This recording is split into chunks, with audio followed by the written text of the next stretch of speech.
All right, so this is a video for things I learned with replacing the front diff on the LR3. So hopefully some people can learn from this.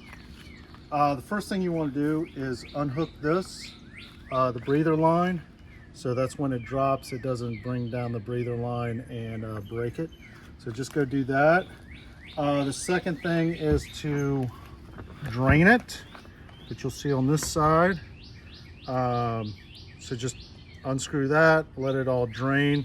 The reason why you want to drain that now is because when you drop it and undo everything, oil's just going to come out. So if you drain it now, you're going to make less of an issue.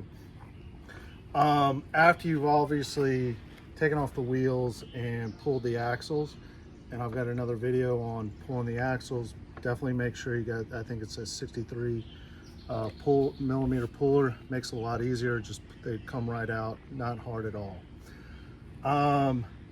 The diff is secured onto a bracket on the driver's side with some 3 bolts right here. It uses a 24 millimeter nut bolt head, so you're going to need 24 millimeter to undo that one.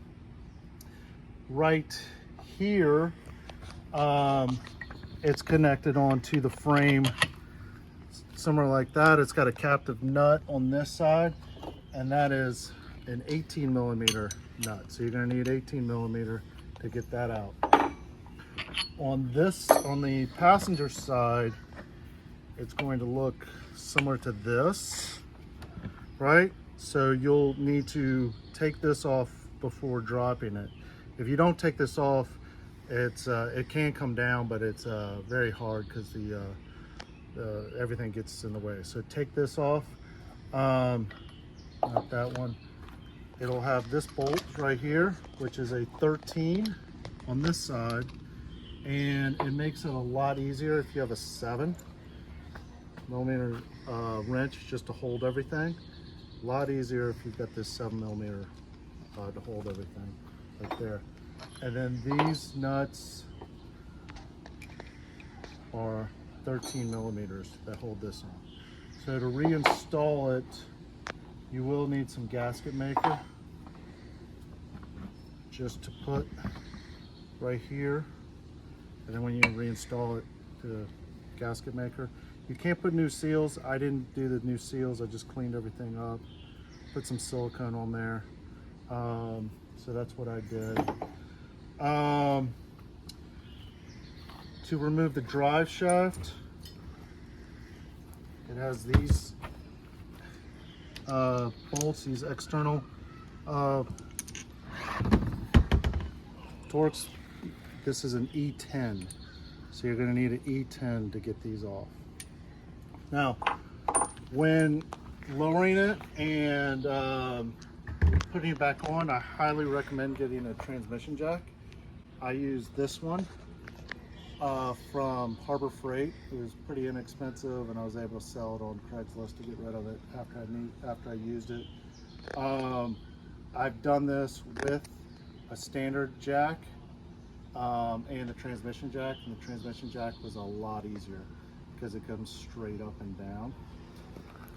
One of the big things I learned, so when you're putting this back in, let's go cameraman right here.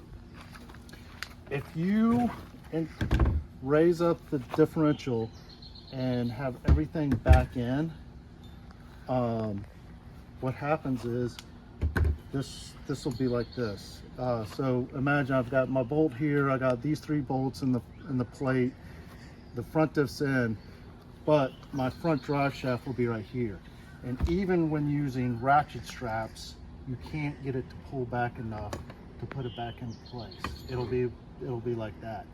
So what you have to do when you're raising this up, put the front drive shaft here.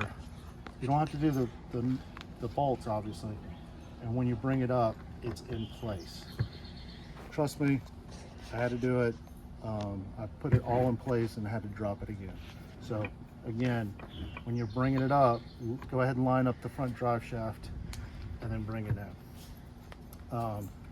and then you can tighten everything up. You know, you can tighten up these once you got everything bolted up here. Drive the front diff into place. Now, fair warning, don't do what I did, is when I was reinstalling, I had to do this job twice.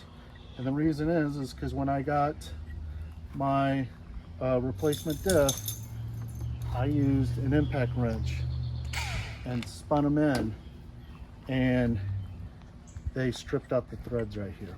So don't do that.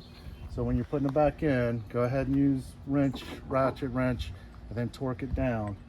But I don't know why I did that. I had the threads lined up. I did, you know, multiple turns, you know, make sure it wasn't cross-threaded. They weren't cross-threaded. They went in and it stripped them out. So learn from my mistake. Don't do that. But that's what I learned by replacing the front diff. So those are some the tools you'll need. Kind of remember this step of bringing this up together, and don't use impact wrench. Tighten them back up. Other than that, it's a doable job. These front diffs apparently go bad with these, but it's a very doable job. DIY. Just take your time. Make sure the LR3 is up on proper jacks and safe. I think a lot of the time is just undoing everything, pulling the axles, which really isn't that hard. It's just everything takes time. Hope this helps.